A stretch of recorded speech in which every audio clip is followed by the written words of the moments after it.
Hello my dear friends, you're on the Military Summary channel, and this video we're going to discuss the most important updates that took place during the previous night of the local time. First, we're going to start with Kiev, the capital of Ukraine, and the most important update is that the president of Ukraine, Zelensky, took a decision to dismiss the Minister of Defense of Ukraine, Reznikov, and to replace him with another person, with Rustam Umerov. And this is very important because there were a lot of talks and a lot of rumors about dismissing of the current Minister of Defense, of ex-Minister of Defense Reznikov, a few months ago, like in April and March and February. But for some reason, the Ukrainian authorities took a decision not to dismiss him 4 months ago. And basically, the common explanation is that Ukrainians took a decision to keep Reznikov as a Minister of Defense because they were planning to start the greatest counteroffensive operation. And if everything goes wrong, if they thought a few months ago that if everything went wrong, they have a person they can blame for the failure. And basically, this is exactly what is going on, what is happening right now. But from the other side, we understand that if Ukrainians took a decision to dismiss the Minister of Defense, that means that they have ended the Ukrainian greatest counteroffensive operation. I don't think that the new Minister of Defense will take the responsibility for this operation. He needs to make another mobilization. He needs to sign and have some connects and contracts with the Western countries regarding the new Western weapon that they can achieve and so on. So this is the end of the Ukrainian greatest counteroffensive operation. Furthermore, the sources are saying that Ukrainians are going to increase the mobilization, and they're going to, as we discussed, mobilize up to 500,000 Ukrainians. And for this purpose, the Ukrainians are trying to make a lot of things. And first of all, that we got update that limited fit for service will be mobilized in Ukraine. This is the most important, that people with different diseases, different illnesses will be mobilized. So basically, we see that simplified health requirements for paratroopers and Marines. Another important pipeline that Ukrainians are planning to use for mobilization is that Zelensky the next weeks is going to start running all over the Europe and Western countries before Ramstein, of course.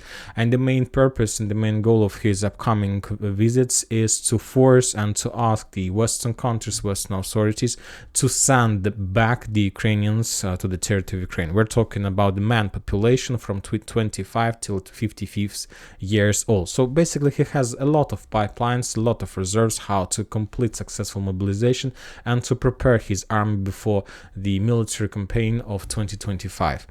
And one more time, because of, as I understand, because of dismiss and adopting of new Minister of Defense, we can say that the Ukrainian greatest counteroffensive operation in the south has ended, because the new Prime Minister is not going to take responsibilities for the failure of those operations.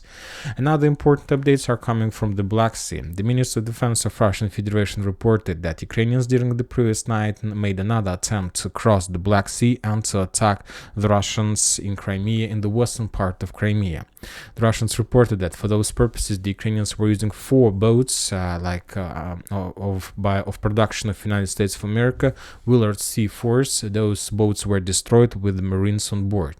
And furthermore, we also got update that during the previous night, the Russians were bombing and attacking the Snake Island, the main point that Ukrainians used for this redeployment for every single attack in direction of Crimea. And I'll remind you that since the beginning of the 20th of August, the Ukrainians made a lot of attempts to attack Crimea, and there was even updates that the Ukrainians managed to land on this shore of the Black Sea. So very interesting situation. But the most important part, the most important question I have: what is the purpose and what is the reasons of all those attacks?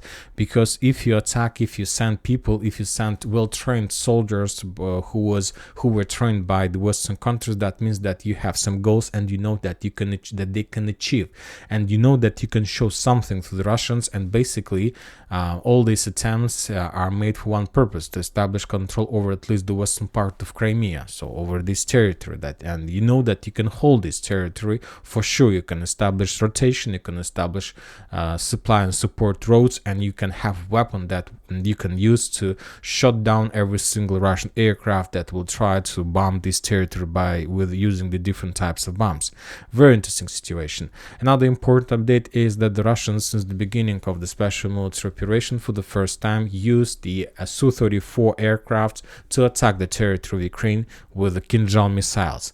The Russians used to, before that attack, the Russians were using just MiG-39. So now they have at least 2 aircrafts that they can use as the air carriers for this type of weapon. That means that we are going to see and to hear the missile alarm much more often. Now we are moving to the situation on the ground. The Russians continue bombing and attacking the Ukrainian positions along the Dnipro River. This is not the first update, and we see that there is some kind of intensifying of actions from the Russian side, from their artillery systems.